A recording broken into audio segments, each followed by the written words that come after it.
Kurumzare,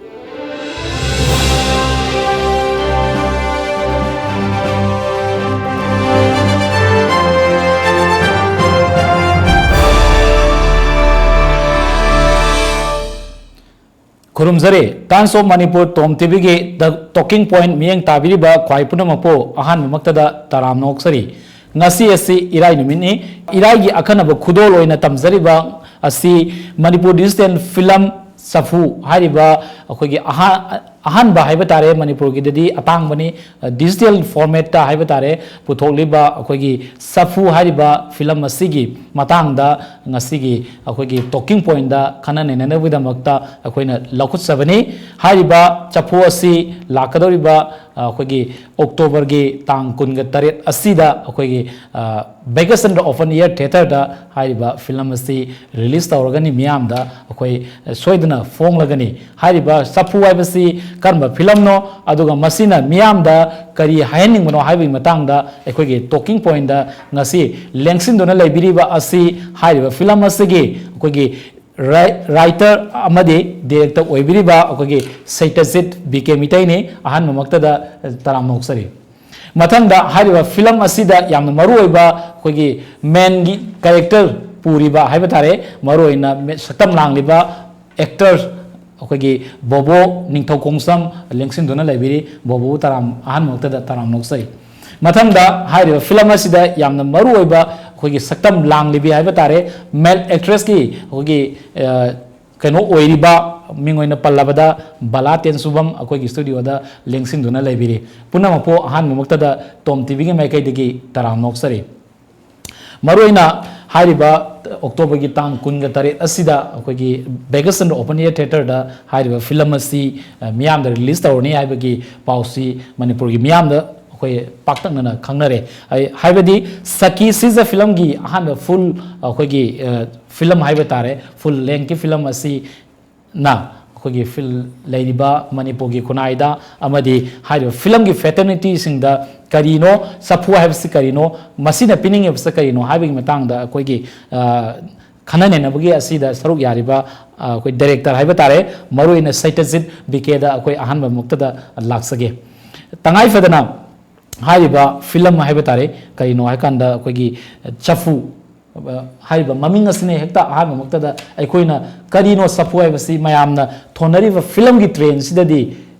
tongan maming tholagasu Chaphu haibasi karino masi akoi maitai gi oiba Chaphura natragna karamba Chaphu no haibasi hek taba matamda akoi da chamamna ba khangning ba makakti yamna pokpa makakti leiriba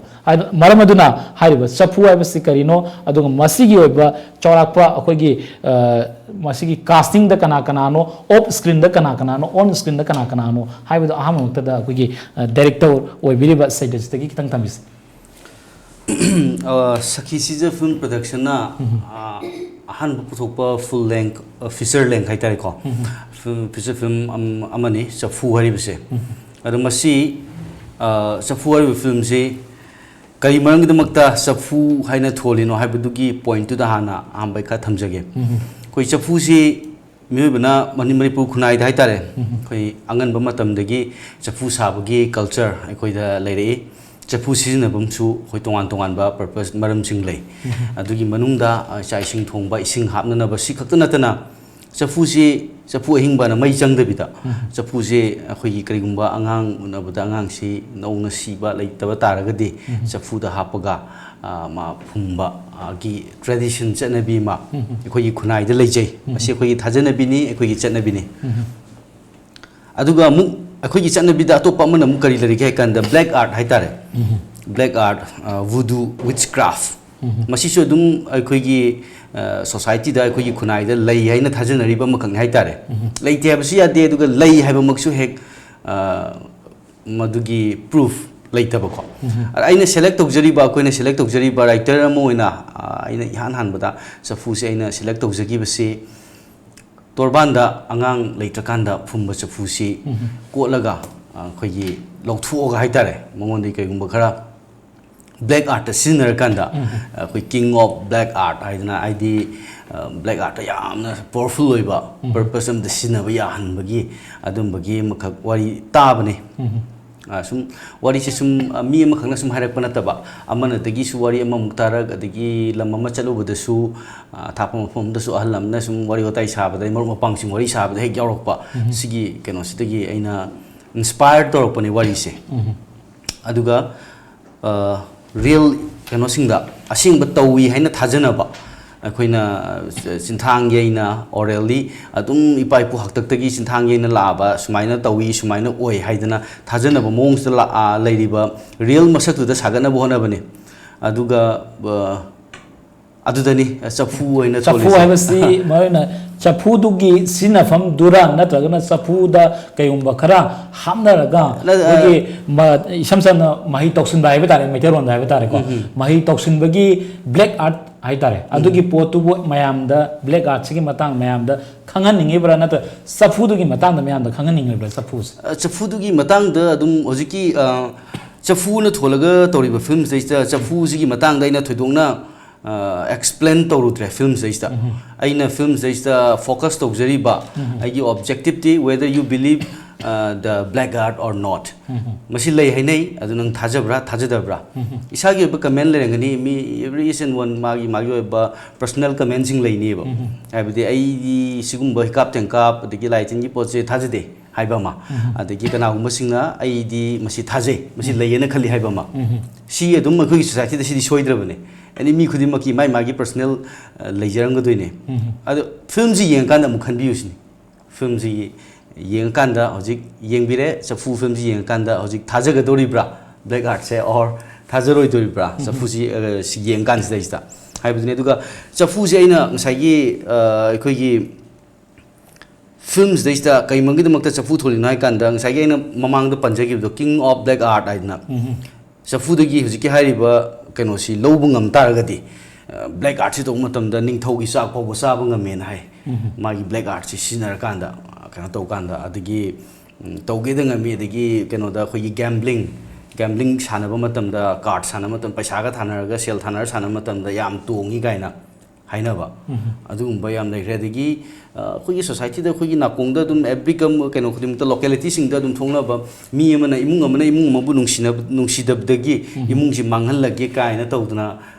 khoi black art to mi tana dana mai ga tana dana lai khoiram bagi keno mama ama sum si leinari ba aduna chungera chumoira ai film jina chume jai jeroi aduga ai film jina masi leite na su ai proof tawjaba nate just only October 28 asidadi hariba hangiba wahang digi pakumdi soidan lebak meyam da piragani haiba wafam duni ala aina pijaga da nate yengi ba miduna decide to buda adubu tangkun da tareta di soidan vote tagi hariba wahang si soidan tholagani haiba surely ma khogi bala musung kano da bobo da laktingi mamang da haiba tare da as a director moina hariba film sigi on the screen off the screen gi kana saru ya gono haiba to kitang hayo masi aina kitang chitharaga su ai khara mainly kenoina mapung oi bising haitare ai ningsing jana bhona jage film si Sakhi Sija Film Production ki banner makha da puthok film sigi producer na RK Bikramjit proprietor Sakhi Sija Films dudagi khoi gi film sigi writer ga director ga na aina oire dagi on the screen haitare ne actors in the BOBO lere BALA TENSUBAM ko dagi atai di senior da idho adagi Priyo Gopal mingoina panjare oja singsigi adagi Tong Biswamitra adagi film da nomuno khong ta saliba anoba actor khara trend actor haitare theater gi artist yam yawri khoi gi keno sida production sida Chiranjit adagi Deepak Jatisor Devan adagi Tenao films gi music director joriba background score music director riba Tenao masama ga dum act tawi film sida adagi playback singer Pusparani Huidrom Yumnam Suren cinematography Sanjoy CIs Kaisal film gi su oigiba cinematographer duni editor Sur Mangang masu Kaisal film gi editor ni dudagi mainly haitare ko aina loi mang jang bathing ngamdre namdraga so khoi production side gi yang RK Bikramjit ki kenoda team da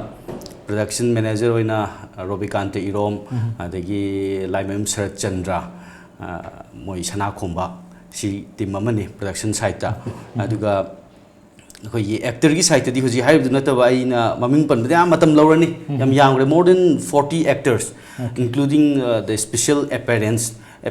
ꯑꯃꯨꯛꯇꯪ ꯎꯠꯅꯅꯕ ꯑꯃꯨꯛꯇꯪ ꯐꯤꯜꯝꯁꯤꯗ ꯊꯣꯛꯅꯅꯕꯒꯤꯗꯃꯛꯇ ꯁꯤꯖꯤꯟꯅꯕ ꯑꯦꯛꯇꯔꯁꯤꯡ ꯊꯥꯔꯒꯗꯤ ꯄꯨꯟꯅ 90 artist 90 मुक film से involve तौरी याम हाइसे अखोगी हाइरिबा film असिदा यामना मरु ओइबा हाइबा तारे यामना main character ओइना पूरिबा हाइबा तारे अखोगी बोबो हाइरिबा अखोगी बोबोदा मुक लाक्सगे अहानबदा अखोइना कैसालदा बोबोगी तोंगान तोंगानबा टैलेंट सिंसी अखोइना उबा फंख्रे कैसालदा कमाइना बोबोगी ओइबा टैलेंट मागी आर्ट की फॉर्म सी कदाई फाव एक्सप्रेशन तौई हाइबसी अखोइना हाइफेतंग उबदी फंख्रे अदु अखोइना अहानबदा हाना उजकीबददी बोबोसी सोशल हाइबा तारे सोशल ऑर्गनाइजेशन मकता लेरम दना अखोगी स्टेट असिगी समाज असिगी सखनबगी अखोगी खोंथांग कया मकता लौबा अखोगी मसक नाइबा मियो मकक ओइना उरमबदगी फिल्म द लाक्तना हुजति कैसाल लाइबसदगी बोबोसी कनानो हाइबसी मणिपुर की मियाम द याम चावना मसक ताखरे अदुबो हाइबा फिल्म असिदा अनिरक सुना अखोगी सरुक यादना अखोगी केनो चफूसिदा अखोगी अचौबा रोल अमक लौरी अहान मक्तदा बोबोदा थमजनिंगे वाफम असि चफू असि कइनो अदुगा मसिदा लांगलिबा कैरेक्टर सि बोबोना लौबिरिबा कैरेक्टर सि कइनो सि अहामदा कितंग चेंदंग थम्बे थैंक यू कनोने चफू सिस्ता कोई ओजाबिकेना वन द पीबी रोल असे मेन कैरेक्टर बुदी मेन कैरेक्टर नि कोई बाला सिकी मपुरोइबा सा अदुगे रोल नेना लौजबसे अदुबो फिल्म असे सेंगना हारगा हेंग मैम ने येंगा थोदु हेंदोनसु खंबियनी संडे द तांग कुंत्रे से हांगसित तंगारे हांगसित तंगदम दुना फिल्म से यामना लुबो मोदि ओइ हाइबदि कैसालसु वन ऑफ द अखोगी मणिपुर दा यामना नॉकिंग ओइ बदुम फिल्म अम ओइगे अवार्ड नेशनल का सॉरी अखोई स्टेट अवार्ड अहम बो फंगदना दुम तौगी फिल्म ने दुगा फिल्म से चफू की मथंगदा सॉरी कैसाल की मथंगदा ताइबंग कैथेलना ओजागी फिल्म ने दुसुदम हंदक की दुम अखोई स्टेट अवार्ड तमो बिस्वामित्र मसामंग दुम फंगिबने दुम अदो हंदक की चफू सिसु दुम समथिंग डिफरेंस हाइतारे अखोई ngasi ngasi अखोगी अखोई फिल्म की लेरिबा अखोगी मणिपुर की फिल्म की खुनाई सिदगी तोंगानबा अदुम महाव अमा ओइगदाने खंजे हाइदि फिल्म से मनुंग द यावरिबा देन अखोगी एक्टिंग मक्ता ओइरगसो अखोई चम चम नै ओइदबा अदेन अइना ngasi लेजरिबा सफम से पूरा थुगाइरगा अतोप लुक अमा हाइतारे को अइना पुंसीदा अइ ओइरक्तब लुक अमा ओहला काना तौब फिल्म ने दुम अदुना मसी येंबिरगा खंगनी अदुबो सेंगना फिल्म असी यामना खोइन तराई तराई दि लौबदि यादे अइगी ओइनादि अदुगा अहन म्यामसु फिल्म से पुल्ली को अखोई तामो बेसवामित्र अदगी पाउंपियो गोपाल इधौ अदे सीनियर एक्टर म्याम अम यावरि अदगी अखोई थिएटर की आर्टिस्ट गाता से याम ओइबनिना फिल्म से अंगोंददि याम चैलेंजिंग अमदि ओइसी फिल्म से अदुबु फिल्म द तार इबु पोदिना अखोइना फिल्म द हाना ऑर्गेनाइजेशन दे सोमल पनबि ऑर्गेनाइजेशन द म्याम थबो म्याम अम तौजरमे अदुबु समथिंग ऑर्गेनाइजेशन द तौरसना अखोइना सिना अखोइगी इसाना पामजबो हार्ड वर्क हाइतारे अइना म्याम की खुनाई की समथिंग फॉर द अइना फोकस तौजबो से ड्रग ने म्याम सोमज खंबिरमोने खुनाई सिदगी मै का बसुन जाक से करिगुम खरदे मेसेज पिरम हाय काना तौज मतमदा ऑलमोस्ट आई डन हाइबे अदुम म्याम से अम चावा के प्लेटफॉर्म मनि कलम मै का बसुन जाक से फते हाइबसिमा कनबल ओइर कान आई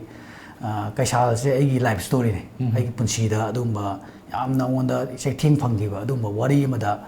करबा खोई मणिपुर की चैनल अमनसु वारी से लीरगा संदोपि खरमने अदुदे यामनसु यामना मियामना पामनाबो ओइबदुदा अमतंग खोइना सोशल वर्क तौबदुना खोइना थबक ओइना तौबने अदुना फिल्म हाइबसिदि खोइना मंगलांदा सागतलगा अइना ngamdaba मैम फिल्म दि ngame अदुना फिल्म सिदा मैम द ओइना खोइ अवेयरनेस हाइतारे ममि नाकोंग सेंगनबा फिल्म लोम दोइना खतंग चंजनगे नै फिल्म लोम चंजनजर हाइबा फिल्म असिददि करम कैरेक्टर गी पुबनो हाइबदो किता आमदा म्याम द खंगना हाइबदा हाइबिरो कनोने चफू द पुब कैरेक्टर सिदि सेंगना हार कांदा खोइगी यामना खोइगी वाबा मिगोय मा हाइतारे को अदुगा खोइना ngamjadaba aduga subu nomodi yam kanba adumba miyo magi character ne yam ngai se akoi film asida yamna maru oiba thodang lori bi haba tare actress ki akoi gi thodang lori bi akoi balada mung laksage ahan bada akoi na tongan tongan ba balagi film sumsi me am da yengba matam da haba tare yamna kitang top top commercial film da gidi top top kitang oina akoi ubodong tori ayamba matam da balana kumbi basi ado haiba chaphu ba film si masi kamaina director siga thengna khibano do kamaina assignment launaraga masi wari si ai isanaga ngamani natraga kari wari noga haiba si kamaina adjust kamaina togi do aham kitang thame haji ꯁꯤꯒꯤ ꯃꯇꯥꯡꯗ ꯊꯦꯡꯅꯈꯤꯕꯁꯤ ꯗꯥꯕꯤꯀꯦꯒ ꯑꯩꯒꯁꯦ ꯑꯩ anti ꯊꯤꯌꯦꯇꯔꯗ artist होने theatre यावर ले जाए आएगी theatre की वही play यम खक्ता दाबी केसे थिएटर क्या दा कोई एंटी थिएटर दा प्ले येंग बला के बने चंगा गए उचे कॉल के सिदा येंग बला के बदेगी दाबी के गाय के से हान बोयना सकंग की अदु दगी दुम पाव फोना रे दाबी के ने फिल्म तो ब्रा खोट प्रा समाय नंग एक्टिंग नुआई खोले माय फिल्म में तो दो ले खोले न माय हाय आई के स्काई दे दुम तो री तो से मखा दसु दुम हाय दे अदु निमितगी दाबी के गाय के से सखंगना रे खंगना मतुंग दाबी के अदुन मिसरे फोन नंबर लौना रे अदुई मतुंग दा दाबी के युमद ला मतुंग दा फिल्म सिगी मतंग दा वारिस फजनली स्क्रिप्ट सिगी फजना स्क्रिप्ट से केनो तौरबदगी दाबी के न लिरकपदगी स्क्रिप्ट से तारबदगी अइंगोंदा यामना कय हायनि हेना केनोमा फिल्म से स्क्रिप्ट से तोंगानबा केनोमा यावबदौना तौवे अदु हेना अइंगोंदा इसादा चफू फिल्म से तोंगानबा कहीं फावबगी का हेन तौनिंगबा फावबदगी तौखिबना हाइबा फिल्म असिददी कैरेक्टर सी करीगी कैरेक्टर पुबीबनो अदु खितंग हाइ कैरेक्टर से नुंगाइबा सरुक्ति अमते यावद्रे केनोने अइगी कैरेक्टर से यामना खितंग लुई मयामनसु ये हयेंग केनो फिल्म दा येंगा बुदि खंगबिरगनी लाई तोंगिरा साइक्रेनारिरा कहिनो मथोंग रोंग खंगदबा कैरेक्टर हम खंगने यामना अखोगी खितंग लुतक तौबा हाइबा तारेना को साददी हाइबा अतोप फिल्म मयाम दुगा येंगनरोगदी खितंग टॉप मखल अमखकी ओइबा कैरेक्टर अमदी ओइ हाइबनी याम नगाइसे मथंगदा दा अखोई डायरेक्टर सैदसित लाक्सगे फिल्म सी इसाना what is story line up सी इसाना तौबिबनी हाइबा अमा वाफम थंबिग्रे फिल्म सी व्हाट इज सी लाइन अप तौरा मतुंगदा कमाइन आर्टिस्ट सी मसीगा सानबा आर्टिस्ट सी कमाइन चॉइस तौके खलके हाबदुगी मतंग दुमा खितंग थांबियो अदुगा मसीगी फिल्म से नमना नबो होना मतमदा प्री प्लान हाइतारे प्री मसीद था क्या मुसंगे हाबदुदु खितंग थांग अहानबगी फिल्म की कास्टिंग की मतंग दो अदु हाना थमजगे कास्टिंग से फिल्म से स्टोरी लाइनअप लोरे लोरेकांदा मैन कास्टिंग से कैरेक्टर मरी मंगा अदुमाइना लई सिखुगी बलागी मा प्रोटैगोनिस्ट ने नुपी जे सपोर्टिंग जो यावदे हाइतारे सपोर्टिंग यावदे सिन अमनि गिदमक्ता यावे मचा मचा गिदमक्ता अदुगा मांगोंदा सपोर्ट तौननबा अतोपा फीमेल एक्टर यावदे हाइतारे कैरेक्टर से सपोर्ट तौबगो मतुमदनी मा आई कना तौगदगी से जिकी प्ले मा बलाना सुजिक पनगिबा प्ले सि येंगुबदा मा प्ले दुदा यावरमबदगी थेंगनदना मागी पोटेंशियल दोइना सि यापि आइना खंजरी से न तौबदगी याम सक्सेसफुली इन खलंबदुमक ओइदना माइ पाखी हाइतारे बलागी सिमदगी बोबो गिसना आइगी मरुप से कैसालदगिसु होमिनरकपनी होय मा हाना एक्टर दि नते एवरीवन नोस मा सोशल एक्टिविस्ट अम ओइना वर्क तोरक पमिनी अदु मंगोंदा चाउरब फिल्म अमगी लीड रोल पुहन बाइबसे अराइबा मदि नते हाइजरिबा अदुबु कैसालदा आइना मागा लोइनरिङै मतमदा मंगोंदा यावरिबा मागी स्किल आइना उबा तोंगानबा खरसु लै होननिंगबा पोचिमा मंगोंदा खरा दुम यावे नों fado ngangasu seirasu saudaba mana pamiba tongningiba thabak seista yam phajana bobogi honabaduna mai pakpane hene lawi bobona films da mai pakpadi magi tonganba hanagi experience me amna nate mana actor iside magi thada jariba magi labor magi hona jamanna ne haibatai adumai tawna boboga balaga gi casting jima phangom matungda atai singse ai star cast rom da di yengjadre di film je aina puthokadurisi yam kaman mit mang da film khuding ge yam bo udran le actor sing aina appear to honba pamuktaba abadi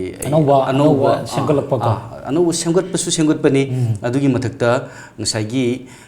stories to yori ba character si ai new look natraga acting yam haigedaba lot to boda character si lot to boda pubung ngomgedaba actor pamakpa kaigumba anti theater sida wuri balasi thengnaram draba tholaba kaigumba bobo si kaigumba kharada akogi assignment si yaraktaba oitaragadi karma artist choice tawigine film stuff adu leite leite karam ba choice to gode ge ngon option leite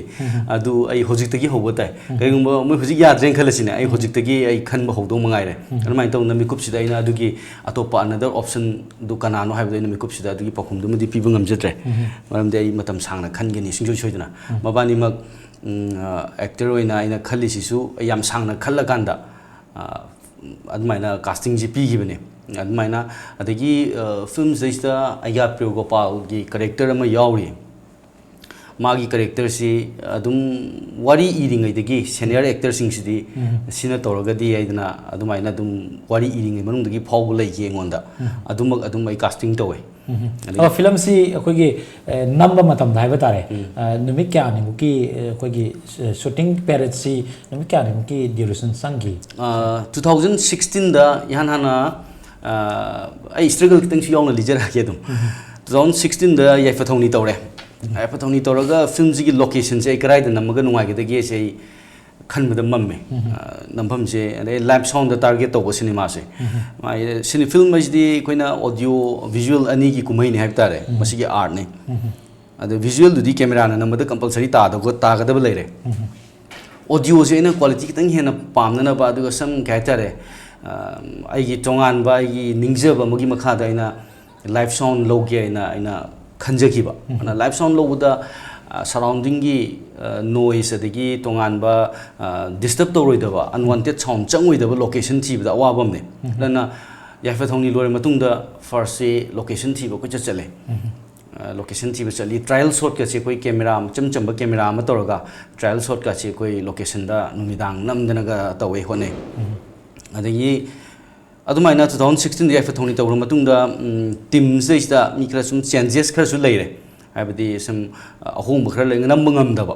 adai ngamna ba mong da kitang admaina khonaraga 2018 gi September gi tarik 16 da ihan han boina morong inkhol hari ba village da camera thaba hogi armain tawduna 2019 gi I'm not sure adubu June natraga July waram do male July tang tara swai se loi hi bane handaki hogi ba se hi sigi okay yam ngai se akoi हाइरिबा film असिगी अखोई मरुइबा अखोई थौदांग लौबिरिबा director ना film असि number हौरपुगी मतांगदा अखोई मागे वाफम सिंह थमखेबगा लोइनना अखोई हाइरिबा फिल्म असि मरुइना ब्लैक आर्ट तौबा अमखंगना युम अमखक्ता करी अहोंग पोरके हाइबदुगी मतांगदा अखोई मयामदा मेसेज असोबा पीबा वाफम अमनी मेसेज पीबा अमनी हाइबि वाफम थमगा लोइनना अतिया अखोई हाइरिबा फिल्म असिगे टेलर मसा अतेनबा टेलर अमखक अखोई थमजगे टेलर की मतुंगसदा हाइबा फिल्म असते मरुइबा थौलांग लौरिबा आर्टिस्ट अखोई मेन कैरेक्टर पूरिबा सिंगना फिल्म असि नंबर मतमदा करी अवाबा थेंगनबगे हाइबदुगी मतांगदा मु थमजगे अतेनबा trailer मखक थमजगे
history ni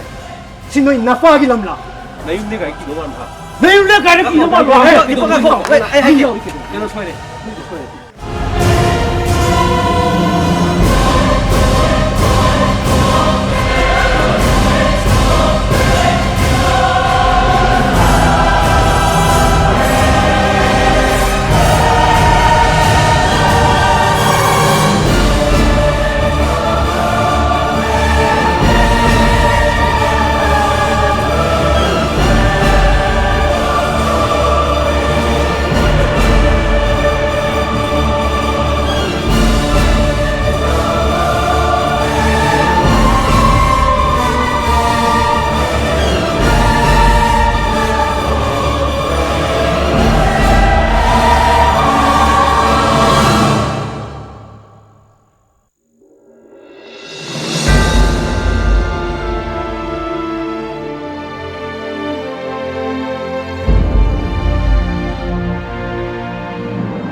dan tugai ga magi lay ba mom ba rek na da ci na mu tan tugai di ro adu mo ko xelal da len law rek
Hoji ubikribas si akoi ge soy dana October kunga tareta akoi Vegasan open air theater da soy dana haiba miam da release tawduna Chaphu karigino Chaphu kauribasi aduga Chaphu gi matang da akoi usi ulibasi akoi gi making asigi matung da akoi ubikre haiba akoi gi making asida tangai fadana akoi marui ba thodang lawriba akoi main character gi thodang lawriba si akoi bobo gi character si yengbada suki mate nungai bam fawi loinana akoi main character puribi akoi bala gi su yamna yam marui ba haiba tara yengbada kaigumba kharade thrilling fawgi mong su ubang fangli akoi balada mulaksage tongan film mayam amaka balana kumbiga matung asidadi haiba akoina punamangna trailer sidagi uba fangbada film asida yamna wabagi silamaka uba fangba masung haiba si akoi kayumba kai haitare lai tungbadona tawbagi mongsu uba adu masina laidiba character balagi character sida top amaka uriba si masi tanona kanda kari ke awaba thengna bagi abdu kitang thambe haije film sigi oina hojiki cinematic se cinematic se ai gi oina kwai digi wa kano ne short matic amne hai tare sigi pot se tana bo na bada yam kana wana adum hotne aduga tathok tasin da bike na su smai ta waningi si haphaningi tathok tasin toraga nambadi am nuai na namme aduga adugi short matik to nam na hotna bada wa basidi aina hojik tambada mati waki aduga sigi sinse namaba matungda aise numit nini humni isa leng ba yadraga thindoga painkiller charga phawa khange hojiki kano sinse mati am nambada ubadadi film si kaigum kanda ekoi wakanda horror gi type ta su ubugum tawba masi tasengna ayengba haibadare ne yeng kanda di horror oibra oidabra haibisi matang si kamaina kari thamining isa kumba moina hoi adudi soi oidre chumna khaki aigi character sina lai tongira natragana cycle narira karino khangdaba character makhak script sina ngona thambirame adu khakine aduga yam ka hena sida horror gi oiba dugimba poti kesu yaude adu si matang se yenga khangbir laiba film si me heg yang kanda horror su mangum toba horror mandagum toba kari thamini matang horror maliduna igi technique oiduni aduga film apungsi horror ga horror natte haitare koi bhut ki kari adumba cinema natte aduga kitang thrill toriba akiba kitang poiba tudi aina adugi akiba duna nungai boina boina nabagi damakta audience singi damakta ai technique ne haitare kitang thrill ga to holido aduna film je aina khoi safu si define to boda safu si realistic thriller haidna aina adumaina define to je ai yoiba concept ne ayeng basing ne yeng biraga si kai haibigi ge du amu haibiu aduga maker moina writer moina aina film ji design tawjeba sidi hojiki thriller admaina aina semjabade matak sida akoge bobo dam laksage yengba matamdadi bobo gi character si asukimti awaba gi character moina ubagum tawri adu film namba matamda masigi thengnaba awanungai kitang haibiu kanone si Chaphu is the only PB, Jana PB role, see, saying higher the automatic Louis. Lucy Louis Educa characters is the Puriba characters Naina, Miam the Pig to river. I give Wakalo Lamade acting say, she Amana, I am not one of them. Patana is Hashi and trained to Burma was out of my almost at the hang was I smiled over sheet of jet to an hang. The Gang to the Gang was I said that automatic Louis. Have the dress laga coat laga na taga type laga acting to the tape koi khaga koi mi am sa da ba koi charana ma sa ba mi magi ro lo laga koi yet mai to ka na wa ba mi magi wa ba sak da ma ta han bai ba se si di seng na ai yu ne su wai aduga haing film da yeng ga su khang bi ni ko aduna masi role si seng na ja na on da bi bi ba se seng na ina seng na mang da kai sal to gi bu da gi de ai Chaphu ne na wai ba ngon haibdi kasala dunai nei tonda da saranga mada igi pot amada sum tawjara kanda ojana tapi ba pot khara ina kano ina uthok chabne adu Chaphu da di sengna hai kanda akhoi gi wari paring amada laaga mathang oiba utkadaba si message am yawa adu ma pot am oibra ni khale Chaphu film se cham manataba khoi gi koi balaga igi wangang na ba then body language adu atopo film du udu ba khoi gi couple ne haraga heta gano na me dum ba yaute film sita amna khoi gi amna lapna khoi gi ke hai ta uri film sita khangbi ni ko gi ko adum ba gi pot ma saga lalle khoi gi matei manau ni le minari ne ka haraga na da ha adum ba no po khoba kaim ta leite ma sita amna khoi film sita mami le am thina khoi gi khunai state loction be ya pot khras dum mai ugudra khanjai aduna sigi role si koina lakna bu khona budadi atai gi dadi atai skill ne dilaram badi but ai gi wena no ba atai so ojabni na ai gi wena yang wana su thoi aduga samna khaktana koi khaktana wana wa chahi ma mukse dum siam phasana maintain taro sa sei si okay baladam laksage tonga ba mamang da kumbi khiba film singi marak ta gi ai batare Chaphu ai sigi engage la matung da masigi film sin namak pasida hana mamang da thengna khiba experience ai batare tonga film sin da thengna ba experience to ga Chaphu da thengna ba experience ga masigi khena ba kitang ai bi khena ba se khena ba yam phangi davi ke ga pun basi su adugi ma dik hana mamang da topa policing du sloi nungai adu dar su kitang khena ba kitang phange ngonda davi ke gi post sida davi ke singa sino magi ai si ge sin manga smai target tawi si loina nam da ya de hai ba davi ke da leite short mataram tang or su no ma matam manga su kaisum kai de no magi oi ba short matat tu khatak or su yam maru ina lobado ꯌꯥꯝ ꯃꯔꯨ ꯑꯣꯏꯅ ꯂꯧꯔꯒ ꯃꯔꯨ ꯑꯣꯏꯕ ꯄꯣꯠꯇꯣ ꯑꯗꯨꯛꯀꯤ ꯃꯇꯤꯛ ꯆꯦꯛꯁꯟꯅ ꯂꯧꯅꯕ ꯍꯣꯠꯅꯩ ꯁꯤꯁꯤꯃ ꯑꯩꯉꯣꯟꯗ ꯁꯨꯝ ꯃꯌꯥꯝ ꯑꯩ ꯄꯨꯜꯂꯛꯄꯁꯤꯡꯗꯒꯤ ꯑꯇꯩ ꯑꯩꯅ ꯄꯨꯟꯗꯕ ꯃꯌꯥꯝ ꯇꯧꯔꯝꯕꯁꯨ ꯌꯥꯏꯀꯣ ꯑꯗꯨꯒ ꯑꯩꯅ ꯃꯃꯥꯡꯗ ꯄꯨꯜꯂꯛꯈꯤꯕꯁꯤꯡꯗꯒꯤꯗꯤ ꯈꯤꯇꯪ ꯇꯣꯉꯥꯟꯕ ꯈꯦꯠꯅꯕ ꯈꯔꯗꯤ ꯐꯪꯉꯤ ꯑꯇꯣꯞꯄ ꯐꯤꯂꯝꯁꯤꯡꯗ ꯑꯩꯈꯣꯏꯒꯤ ꯔꯣꯃꯦꯟꯇꯤꯛ ꯑꯣꯏꯕ ꯑꯩꯈꯣꯏꯒꯤ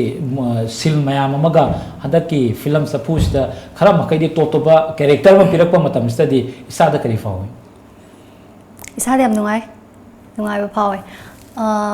ꯔꯣꯃꯥꯟꯁꯀꯤ ꯀꯩꯀꯩ ꯍꯥꯏꯕꯁꯤꯗꯤ ꯑꯗꯨꯝ ꯑꯩꯉꯣꯟꯗ ꯀꯩꯁꯨ ꯍꯥꯏꯕꯗꯤ ꯌꯥꯝ ꯀꯥ ꯍꯦꯟꯅ ꯑꯔꯨꯕ ꯀꯩꯅꯣꯅꯦꯅ ꯈꯟꯗꯦ ꯑꯗꯨꯒꯨꯝꯕ ꯑꯦꯛꯇꯤꯡꯁꯤꯗꯤ ꯍꯧꯖꯤꯛꯀꯥꯟꯗꯤ ꯑꯉꯥꯡ ꯃꯆꯥ ꯑꯃꯁꯨ ꯏꯁꯩ ꯑꯃ ꯊꯥꯔ ꯑꯗꯨꯝ ꯇꯤꯡ ꯇꯤꯡ ꯆꯣꯡꯉꯒ ꯑꯦꯛꯇꯤꯡ ꯑꯁꯦ ꯑꯗꯨꯝ ꯔꯣꯃꯥꯟꯁꯀꯤ ꯑꯦꯛꯇꯤꯡ ꯑꯁꯦ ꯑꯃꯁꯨ ꯂꯣꯏ ꯍꯩꯕ ꯄꯣꯠꯅꯤ ꯑꯗꯨ ꯍꯟꯗꯛꯀꯤ ꯀꯦꯔꯦꯛꯇꯔ ꯗꯥꯕꯤꯀꯦꯅ ꯑꯩꯉꯣꯟꯗ ꯄꯤꯕꯤꯔꯤꯕ ꯀꯦꯔꯦꯛꯇꯔꯁꯦ ꯁꯤꯃꯗꯤ ꯈꯤꯇꯪ ꯇꯣꯡꯉꯥꯜꯂꯦ ꯈꯤꯇꯪ ꯃꯌꯥꯝꯁꯤꯡꯗꯨꯒ ꯌꯦꯡꯅꯕꯗ ꯍꯣꯏ ꯈꯔ ꯆꯦꯂꯦꯟꯖꯤꯡ ꯑꯣꯏ ꯍꯣꯏ ꯑꯣꯏ ꯑꯣꯀꯦ ꯑꯩꯈꯣꯏ ꯗꯤꯔꯦꯛꯇꯔꯗ ꯑꯃꯨꯛ ꯂꯥꯛꯆꯒꯦ ꯇꯣꯉꯥꯟ ꯇꯣꯉꯥꯟꯕ ꯐꯤꯂꯝ ꯑꯅꯤꯈꯛ ꯄꯨꯊꯣꯛꯄꯤꯈ꯭ꯔꯦ ꯃꯃꯥꯡꯗ ꯀꯩꯁꯥꯜ ꯑꯗꯩ ꯇꯥꯏꯕꯪ ꯀꯩꯊꯦꯜ ꯄꯨꯊꯣꯛꯄꯤꯈ꯭ꯔꯦ ꯑꯗꯨꯒ ꯍꯟꯗꯛꯀꯤꯁꯤꯗ ꯆꯐꯨ ꯍꯥꯏꯕ ꯑꯃ ꯂꯥꯛꯑꯦ ꯃꯁꯤꯒꯤ ꯆꯐꯨ ꯍꯥꯏꯕꯁꯤ ꯑꯩꯈꯣꯏꯅ ꯀꯃꯥꯏꯅ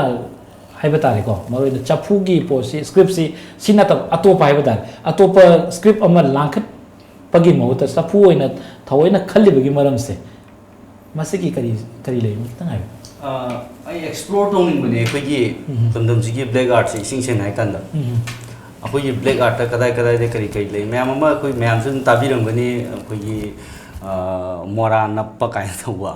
ꯁꯤꯒꯨꯝꯕꯁꯦ ꯑꯗꯨꯝ ꯑꯩꯈꯣꯏꯒꯤ ꯊꯥꯖꯅꯕꯤꯅꯤ ꯍꯥꯏꯇꯥꯔꯦ ꯑꯩꯈꯣꯏꯒꯤ ꯃꯤꯑꯣꯏ ꯀꯥꯡꯂꯨꯞꯁꯤꯒꯤ ꯍꯥꯏꯇꯥꯔꯦ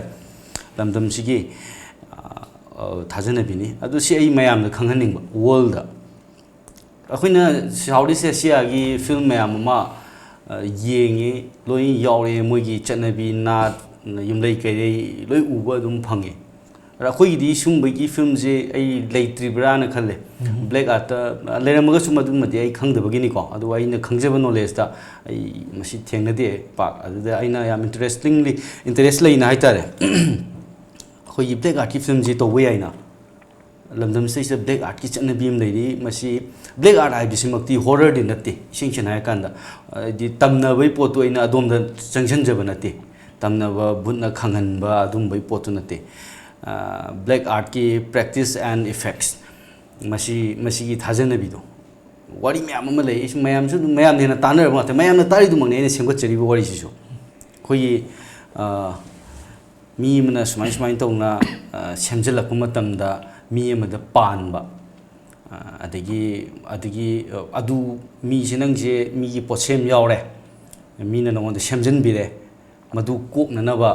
ꯁꯨꯃꯥꯏꯅ ꯑꯃꯨꯛ ꯂꯥꯏ ꯇꯤꯟꯒꯤ ꯑꯣꯏꯕ ꯂꯥꯏ ꯈꯣꯏꯔꯝ ꯊꯣꯛꯁꯤ ꯁꯤ ꯇꯧꯁꯤ ꯍꯥꯏꯗꯅ ꯊꯥꯖꯅꯕꯤꯒꯤ ꯊꯕꯛ ꯊꯧꯔꯝ ꯇꯧꯕ ꯃꯌꯥꯝꯁꯤꯗꯤ ꯑꯗꯨꯝ ꯑꯩꯈꯣꯏꯒꯤ ꯌꯨꯝꯂꯛꯇ ꯑꯩꯈꯣꯏꯒꯤ ꯃꯔꯛꯇ ꯑꯩꯈꯣꯏꯒꯤ ꯈꯨꯟꯅꯥꯏꯁꯤꯗ ꯊꯣꯛꯑꯒ ꯂꯩꯔꯤꯕ ꯄꯣꯠꯅꯦꯕ ꯑꯗꯨꯗꯨꯅ ꯁ꯭ꯀ꯭ꯔꯤꯞ ꯑꯣꯏꯕꯅꯦ ꯑꯩꯒꯤ ꯆꯐꯨ ꯍꯥꯏꯔꯤꯕ ꯐꯤꯂꯝꯁꯦ ꯏꯁꯦꯡ ꯁꯦꯡꯅ ꯍꯥꯏꯔꯀꯥꯟꯗ ꯑꯗꯣ ꯆꯐꯨ ꯍꯥꯏꯁꯦ ꯁꯤꯗꯒꯤ ꯍꯦꯟꯅ ꯆꯥꯟꯅꯕ ꯃꯃꯤꯡꯁꯨ ꯑꯃꯨꯛ ꯂꯩꯇꯕ ꯍꯥꯏꯗꯤ ꯁꯤꯗ ꯑꯩꯅ ꯕ꯭ꯂꯦꯛ ꯑꯥꯔꯠꯇ ꯁꯤꯖꯤꯟꯅꯩꯗꯅ ꯈꯣꯏꯔꯨꯅ ꯃꯤ ꯁꯥꯏꯌꯦꯅ ꯈꯣꯏꯔꯨꯅ ꯁꯥꯕ ꯃꯤꯅ ꯊꯣꯜꯂꯒ ꯇꯧꯕ ꯌꯥꯏ ꯑꯗꯨꯕꯨ ꯑꯩ ꯈꯣꯏꯔꯨꯅ ꯁꯥꯕ ꯃꯤꯗꯣ ꯆꯐꯨ ꯑꯣꯏꯕ ꯐꯤꯂꯝꯁꯤꯗ ꯑꯗꯨꯒꯨꯝꯕꯒꯤ ꯀꯩꯅꯣꯗꯣ ꯌꯥꯎꯗꯦ ꯃꯦꯟꯂꯤ ꯑꯩꯅ ꯇꯥꯔꯒꯦꯠ ꯇꯧꯖꯔꯤꯗꯤ ꯍꯧꯖꯤꯛꯀꯤ ꯇꯣꯔꯕꯥꯟꯗ ꯐꯨꯝꯃꯤꯕ ꯄꯣꯛꯄꯗ ꯂꯩꯈꯤꯗꯕ ꯑꯉꯥꯡ ꯅꯧꯔꯤꯕ ꯊꯥ ꯅꯧꯔꯤꯕ ꯑꯉꯥꯡ ꯆꯐꯨꯗ ꯍꯥꯞꯄꯒ ꯐꯨꯝꯃꯤꯕ ꯑꯉꯥꯡꯁꯦ ꯇꯣꯔꯕꯥꯟꯗ ꯐꯨꯝꯃꯤꯕꯁꯤ ꯀꯣꯠꯂꯒ ꯑꯩꯈꯣꯏ ꯑꯉꯥꯡ ꯑꯣꯏꯔꯤꯉꯩꯗꯒ ꯇꯥꯔꯤ ꯎꯏ ꯑꯩꯈꯣꯏꯁꯨ ꯑꯗꯨꯝ ꯇꯣꯔꯕꯥꯟꯗ ꯆꯩ ꯌꯨꯡꯉꯒ ꯐꯨꯝꯃꯝꯕꯒꯤ ꯑꯉꯥꯡꯁꯤ ꯐꯨꯝꯕꯒꯤ ꯍꯨꯏꯅ ꯀꯩꯅ ꯈꯣꯠꯇꯣꯛꯈꯤꯗꯅꯕ ꯀꯥꯏꯗꯅ ꯆꯩ ꯌꯨꯡꯁꯜꯂꯒ ꯊꯝꯃꯤꯔ ꯀꯩꯅꯣ ꯆꯩꯒ ꯌꯨꯡꯗꯅ ꯂꯩꯕꯁꯤ ꯎꯏꯌꯦꯕ ꯁꯨꯝ ꯏꯃꯥꯟꯅꯕꯁꯤꯡ ꯁꯥꯟꯅꯕꯗ ꯑꯗꯒꯤ ꯁꯨꯝ ꯑꯩꯈꯣꯏꯒꯤ ꯃꯊꯛꯀꯤ ꯖꯦꯅꯦꯔꯦꯁꯟꯒꯤ ꯀꯩꯅꯣꯁꯤꯡꯅꯒ ꯍꯥꯏꯕꯗ ꯑꯁꯤꯗꯒ ꯅꯦꯠꯂꯨꯅꯨ ꯃꯤꯠ ꯇꯥꯡꯉꯤ ꯀꯥꯏꯅ ꯇꯥꯡꯒꯦꯔꯥ ꯇꯥꯡꯉꯣꯏꯔꯥ ꯀꯥꯏꯗꯒꯤ ꯇꯥꯡꯉꯨꯔꯅꯤ ꯑꯗꯨꯗ ꯅꯦꯠꯄꯗꯒꯤ ꯅꯣꯡꯃꯇ ꯃꯤꯠ ꯇꯥꯡꯉꯦ ꯍꯥꯏꯕ ꯑꯃ ꯑꯩꯈꯣꯏ ꯇꯥꯗ꯭ꯔꯤ ꯕꯠ ꯌꯥꯝ ꯏꯟꯇꯔꯦꯁ ꯑꯣꯏꯔꯤꯗꯤ ꯉꯁꯥꯏꯒꯤ ꯑꯗꯨꯗ ꯅꯦꯠꯂꯨꯅꯨ ꯃꯤꯠ ꯇꯥꯡꯉꯦꯗꯣ ꯑꯗꯨꯗ ꯉꯁꯥꯏꯒꯤ ꯑꯩꯈꯣꯏꯒꯤ ꯑꯣꯏꯕ ꯊꯥꯖꯅꯕꯤꯅꯤꯅ ꯀꯅꯥꯁꯨ ꯅꯦꯠꯅꯗꯕ ꯑꯗꯨꯃꯥꯏꯅ ꯇꯧꯗꯅ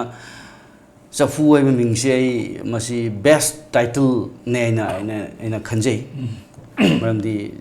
ꯆꯐꯨ ꯍꯥꯏꯁꯦ ꯑꯩ ꯉꯁꯥꯏ ꯏꯁꯤꯡ ꯊꯛꯅꯅꯕ ꯄꯨꯟꯒꯦ ꯅꯠꯇ꯭ꯔꯒ ꯆꯥꯛ ꯊꯣꯡꯅꯅꯕ ꯆꯐꯨꯒꯤ ꯋꯥꯐꯝꯗꯨ ꯅꯠꯇꯦ ꯁꯣꯝꯗ ꯊꯣꯛꯂꯛꯏꯕ ꯆꯐꯨꯁꯤꯗꯤ ꯑꯗꯨꯅ ꯆꯐꯨꯁꯤ ꯊꯣꯟꯕꯗ ꯃꯌꯥꯝꯅꯁꯨ ꯑꯗꯨꯝ ꯆꯐꯨꯁꯤ ꯀꯔꯝꯍꯥꯏꯅꯅꯣ ꯀꯩꯅꯣ ꯆꯐꯨ ꯍꯥꯏꯁꯦꯅ ꯀꯣꯏꯁꯟ ꯑꯃ ꯂꯩꯔꯤꯕ ꯉꯁꯤꯒꯤ ꯐꯝꯃꯤꯟꯅꯔꯤꯕ ꯗꯤꯁꯀꯁꯟꯁꯤꯗꯁꯨ ꯑꯩꯈꯣꯏꯒꯤ ꯄ꯭ꯔꯣꯃꯣꯁꯅꯦꯜ ꯇꯣꯛꯁꯤꯗꯁꯨ ꯑꯗꯨꯝ ꯆꯐꯨꯁꯤ ꯀꯔꯤꯅꯣ ꯀꯃꯥꯏꯅ ꯇꯧꯕꯅꯣꯅ ꯑꯩꯈꯣꯏꯅ ꯍꯧꯖꯤꯛ ꯂꯥꯛꯏꯕ ꯀꯣꯏꯁꯟꯁꯤ ꯁꯤꯅꯦ ꯑꯩꯅ ꯆꯐꯨ ꯊꯣꯟꯕꯒꯤ ꯃꯥꯏ ꯄꯥꯛꯆꯔꯤꯅꯤ ꯃꯉꯣꯟꯗ ꯃꯃꯤꯡꯁꯦ ꯍꯦꯛ ꯇꯥꯕ ꯀꯥꯟꯗ ꯃꯌꯥꯝꯅ ꯀꯔꯤꯅꯣ ꯍꯥꯏꯕ ꯑꯃ ꯀꯣꯏꯁꯟ ꯂꯩꯔꯤꯕꯁꯤꯃꯛ ꯌꯥꯝ ꯅꯨꯡꯉꯥꯏꯗꯣꯏꯅꯤ ꯑꯗꯨꯅ ꯑꯩꯒꯤ ꯁꯥꯏꯠꯇꯒꯤ Chaphu asi aina ngasigi khoi talk sidaista aina yam phajana sandongna tak pagi mahutta lagliba tang kun ge tare chida Begachandro panya theater da yam ek seng na pung ani ga minute 13 changna explain tok jere ge me am yengula piu oina maina bala di kay happy nya Dabiki da hari siba ai swaize dinge the 27 sida akoi me am puna film sigi matang da yengaga film sigi mahau si khangminer se na haise जैसे film की artist Moina कोई ना होना जरूर बा खरा कोई ना मैं यहाँ बतम बतो यहाँ बस सोचना लाग पिरा का नाम तो मपुम भाव में हेन भी उसी कतने ही साइड अटेन ब्रेक अमतंग लौजगे अटेन ब्रेक के मतुंग दा अमुक लाग सके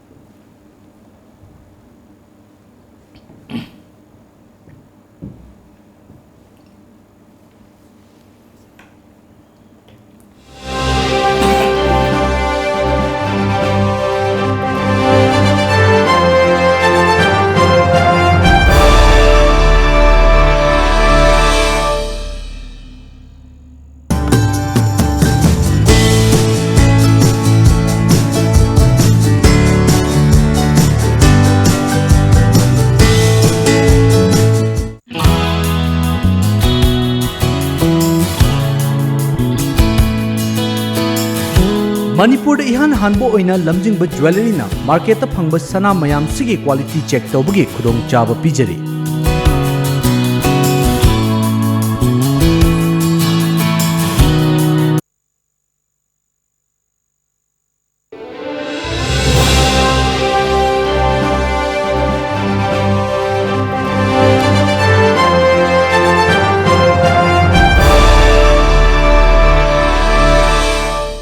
अमुगा न तराम नोक्सरी मखाताना अखोगी बोबो दम लाक्सगे ओकी फिल्म असिगी अखोगी नम नबो होनब मतम दाइबा तारे यामना नुंगाइगिबा मोमेंट नाइबा तारे खितंग थम्बियो सेंगना हाजिरगदी फिल्म असी नम नबो होनबदा नुंगाइबसे नुंगाइदु हारगदी अखोगी ngam pandam ama ngamakpagi pot ama dum oi habidi pibiriba acting sing se sida film se yaw script sing se adu mutik loi ai gi oina adubu adum ojana ai fek loi ba kanda oja sai hujik tawbudo yarba ai sam hangal lesi wa se yam toino oja adu ojana no fet asi yare harapu madu no kwai dai nuai boi ai gi movement dai sa dai tar ena ngatang sin nam oja gi kitang seriously magi pot kudim muk to koi oja se kitang serious oi taha taha ta namjal asi natraga asi tawsal asi hai bas leite oja asai chan du thambi gere sin manga oiraga su sin manga da nam de ya de cover to de ya de have leite oja na aina tawdori ba just a minute ani gi sin nam oita sin do sit na tar de go oja da hanjana jana tek se manga na ta tar to som taw har kane adu maina to bo section do pot am oi bni na aina act to juro matam se da lora kan oja ya ra ba na kan oja na yare bai hai ba do matu nu ngai ba se se de he na yo na le se ti balagi de kari thamini nga peta nu ngai ba sin Why say film sida film sigi team liga pun bada dabi kegi yamna checksan jaba se siam nungai se so matat amor su ai mamang da sa panjagre si mata si ma sida no mama changa su kaisum kai da ge yam thawai yauna number se si yam nungai se ai peta da habiyo kwai di nungai gi as ai di nungai ngaktani wari ibu lore podagi nungai gibduna wari si lore ibu lore ento podagi nungai rakpuduna yafa thongni torakpa adagi artist phangalakpa shooting manung nungai ba nungai adubu nungai yafa ba imungi su awaba leiba mai tawduna nungti aina nungai ba numit khudingi awaba su dum loinaraga satki adu ai awaba singdo loina kauthoksare hojikti film loirabnina aina khoi awang ba chingama ka kanda kobu ka kanda kari manung de wabado ado kadring ide su ai chok ai singama ka dor habi ngonda nungai ba lejaba kuma kanda su ningsing ga nungai bdo anmai ton ai ngonda di nungai ba ngaktani ngonda awaba ma siram ta yaude aina hing tumdabdo numitugi ai tuning ngai haktang dugi hakwaram ba yai adubu thangnaba mikup ta nungai ba ongi success oiba ai aina khanjaba yam success film si loiraba matung line up to matamda pung ahum khara hena sange magi keno se line up hai tare pung ahum khara hena sang basi hojik fajana yam fine editing ama tawraba matungda pung ani ga minute 13 ne magi asengba koina duration film jigi adu sidadi aduki matik nungaire film je hojikti engonda awaba masi amta leitre awaba singdo loi kawre tare soidana make akoi tang kun dare sidadi lebak mayam dai ba tare matam kuina akoi sahi ahum mari changna wagi ba mayam du ma soidana make mayam dadi safong lagani aduga Chaphu haibasina phongdong ningi ba karisno haibasi masu soidana make tang kun dare sida khangagani loisalakpasida akoi director di khangani wafam si Manipur film ki trend si ausaliba trend si kamaina lei kitang thambiram masi aina haibada aigi experience tigi dum haijarage ai thudona su khangba natri 2012 try dagi chengsin jarakpane film gi world da Manipur film gi industry da 2012 tigi chengsilak pasi hoji pawdu film ahum khakta ngairi sahi taret muksida ina puthok pasi adubu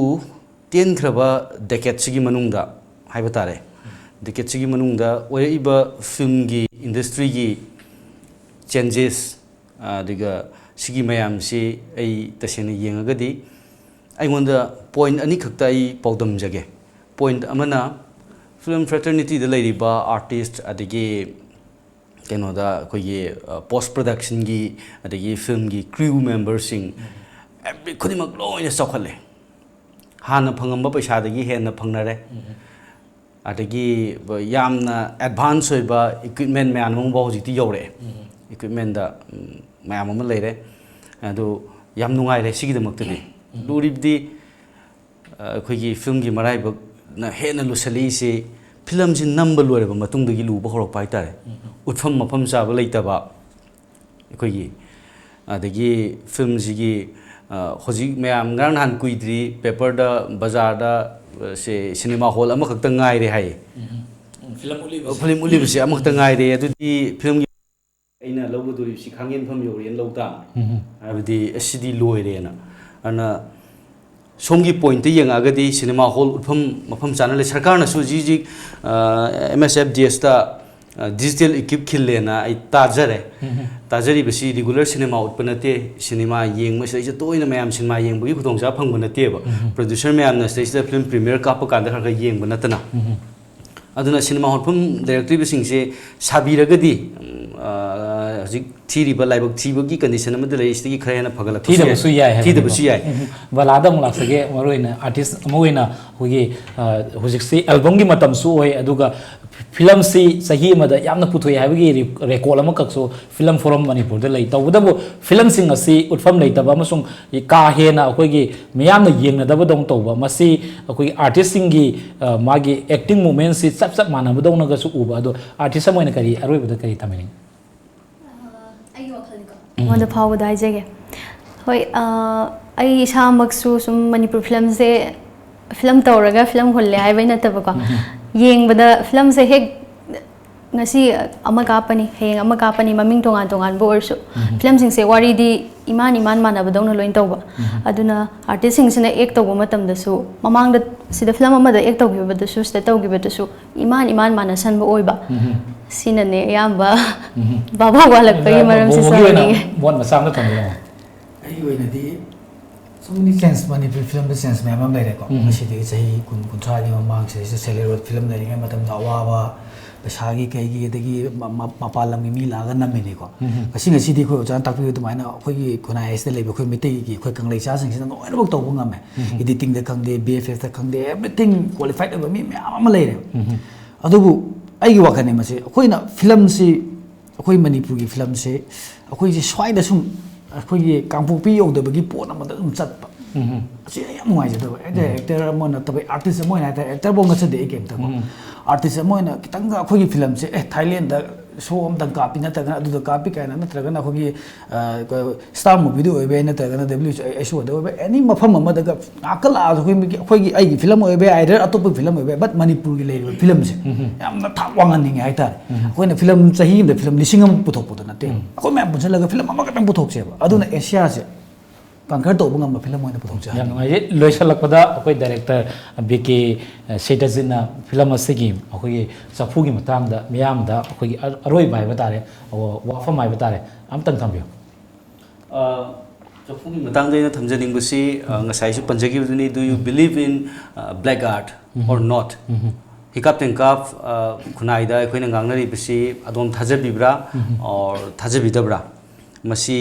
confuse ꯂꯩꯔꯝꯕꯁꯨ ꯌꯥꯏ ꯃꯁꯤꯕꯨ ꯊꯥꯖꯁꯤꯔꯥ or ꯊꯥꯖꯒꯨꯝꯁꯤꯔꯥ ꯍꯥꯏꯅ confuse ꯂꯩꯔꯝꯕꯁꯨ ꯌꯥꯏ ꯃꯌꯥꯝꯅ ꯃꯁꯤ ꯀꯟꯐ꯭ꯌꯨꯁꯁꯦ